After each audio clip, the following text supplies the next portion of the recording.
শিক্ষা, গবেষণা এবং জ্ঞানে উৎকর্ষ অর্জনের ক্ষেত্রে দেশের বিশ্ববিদ্যালয়গুলো দুর্ভাগ্যজনকভাবে আন্তর্জাতিক র্যাঙ্কিংয়ে প্রত্যাশিত উচ্চতায় পৌঁছতে পারেনি। কথা জানিয়ে বিষয়টি নিয়ে চিন্তা ভাবনা করতে শিক্ষাবিদদের প্রতি আহ্বান জানিয়েছেন প্রধানমন্ত্রী তারেক রহমান।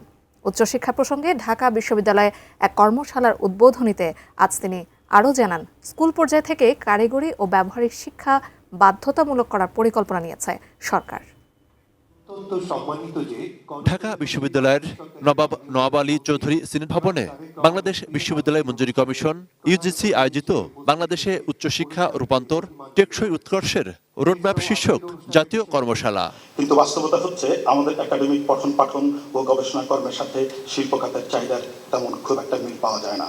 দিনব্যাপী এই কর্মশালার উদ্বোধনী অনুষ্ঠানে বক্তারা বলেন, কর্মক্ষম যুব সমাজকে টেকসই উন্নয়ন যাত্রায় সামিল করতে হলে শুধু ডিগ্রি দেওয়া নয়, জ্ঞানভিত্তিক অর্থনীতি এবং বৈশ্বিক প্রতিযোগিতার জন্য গড়ে তুলতে হবে। বর্তমান গণতান্ত্রিক সরকার একটি জ্ঞান ও মেধাভিত্তিক রাষ্ট্র এবং সমাজ গড়ার কাজও শুরু করতে চায়।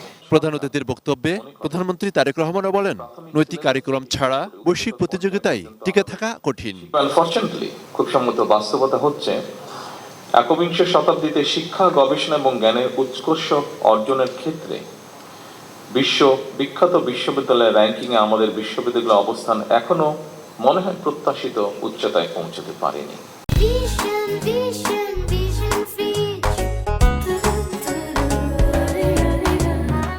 র্যাঙ্কিং ক্ষেত্রে সাধারণত গবেষণা, প্রকাশনা, পাবলিকেশন, সাইটেশন এবং উদ্ভাবন এই বিষয়গুলোকে মনে হয় বেশি গুরুত্ব দেওয়া হয়। সেই ক্ষেত্রে আমাদের অবস্থান কোথায়, এই বিষয়গুলো নিয়ে আমাদের শিক্ষাবিদগণ নিশ্চয়ই আরও চিন্তা ভাবনা করবেন।